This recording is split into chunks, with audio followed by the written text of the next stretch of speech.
Thank you for joining us. We're continuing to follow breaking news out of Washington, where President Joe Biden has tested positive for COVID-19. That's right. The White House says Mr. Biden, who is fully vaccinated and twice boosted, tested positive this morning. We're told he will isolate at the White House and continue to work from home until he tests negative. The White House doctor says the president's symptoms are mild. He went to bed feeling fine, but had trouble sleeping and tested positive this morning. Now we're going to bring in Reuters White House correspondent Jeff Mason. Hey, Jeff, who was with the president yesterday. Jeff, first of all, how are you feeling? Appreciate the question. I'm feeling fine.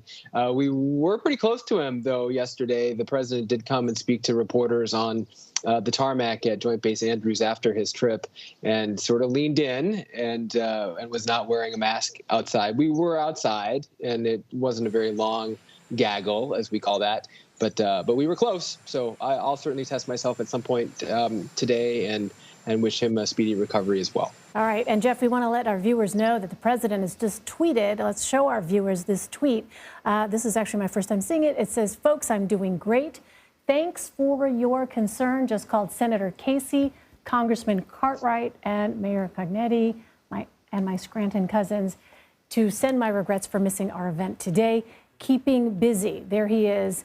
So, Jeff, presumably this is at the residence, we're assuming, as we understand. It's not the Oval Office. It's not the Oval Office, but we were under the impression that he was isolating in the residence in the White House.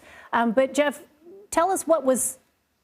Now, okay. I mean, now the question is who took that photo, Yeah, right? The question is... It's not a selfie. That's right. So, Jeff Mason, if you're seeing this, and I don't know if you can hear me, I know we're having some trouble with your connection, but the president is isolating, correct, in the residential part of the White House? I can hear you, yes, and yes, he is isolating. The president basically has to isolate for the next 5 days in order to stay in line with CDC guidelines.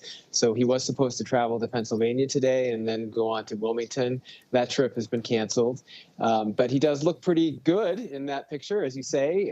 No idea who would have taken it. Perhaps one of the White House photographers, keeping a little bit of distance. But you know what? I think to the broader sort of political message here, the president is wanting to show that he can work through COVID. Probably also wants to demonstrate that when he says he's only suffering mild symptoms, that's true. And the symptoms are such that he can continue to do his job. But he's going to follow CDC guidelines and keep to himself. Now, Jeff, we were talking to Major a bit about this, but, you know, we were talking COVID is really disruptive, and it's been really disruptive in all of our workplaces, and the White House is not exempt from that. So now we've seen that, you know, at the most important office building, one could argue, in America. What are you going to expect to see among the staff, among the function of the White House? Do you think we'll really be able to see business as usual just with him working from home like some of the rest of us have had to do when we get infected? Or is this going to throw a wrench in some of the plans and some of the objectives the White House had, especially ahead of these what are expected to be a pretty tough midterm elections for Democrats?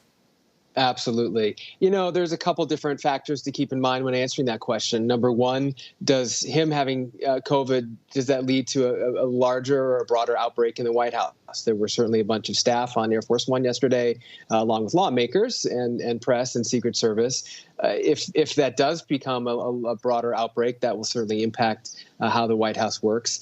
The fact that he's working from home, sure, of course, that changes the regular rhythm of him being able to come into the Oval Office or meet with people in person. But if his symptoms stay mild, and we all hope that they do, then he will do just kind of like what we do, you know, is continue to work from a different location, your house, in this case, the upstairs of the White House, but continue doing the work of being president of the United States. To the second part of your question, you know, what other protocols will we see? It's important to keep in mind that the protocols are still pretty strict at the White House, at least for people who get close to the president. So that includes the White House press pool and staff who are in close contact with him on a regular basis or physically.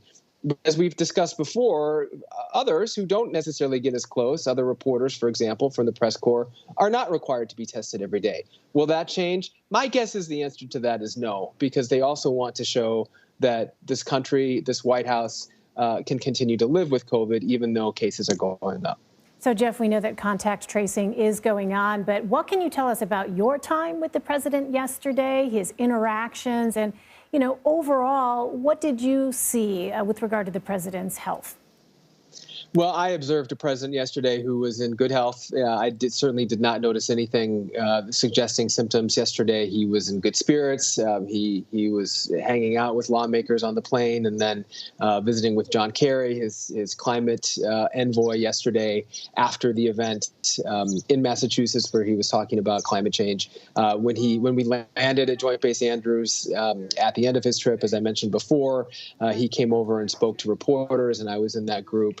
He doesn't always do that. I don't think he would have done that if he wasn't feeling well yesterday. So he looked like, he looked in normal spirits and in normal health throughout the day yesterday into the early evening when I had eyes on him anyway.